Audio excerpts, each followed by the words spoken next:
সামনে যে বান্দাটা ওকে মেরে আমি অনেক বড় একটা ভুল করে ফেলেছি, সেটা ভিডিও দেখো। একে মারার পরে তার একটা টিমমেট আসে পরে শটগান দিয়ে অল্প স্পিডে আমি বেঁচে যাই। মেডিকেটটা মারছি, ও আমার উপরে রাশ করছে না।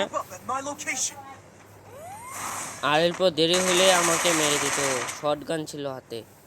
বেঁচে নিলাম। একে মারার পরে ওর পুরো স্কোয়াড এসে পড়ে, 3জন বান্দা এসে পড়ছে, মরছে আর রিভাইভ দিচ্ছে, মরছে আর রিভাইভ দিচ্ছে। এখন আমি লুট করছি। এর সামনে ওদের স্কোয়াড নামছে, ওই সামনে ওরা নামলো, একটা নামলো, একটা এইখানে নামলো। ওকে আমার টিমমেট নক করলো, ও নক হয়ে পড়লো।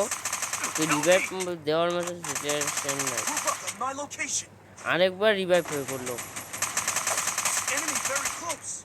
একেও নক করে দিলাম, কারণ আমার এইচপি ছিল না। সামনের বান্দাটা পুরো রাশ করে দিয়েছে, আমাকে মেরেই ছাড়লো ওরা। আমাদের টিমমেটে একটাই বান্দা আছে, সে এখন রিভাইভ দিতে পারে। এটা কোন স্কোয়াড কমেন্টে বলবা তো।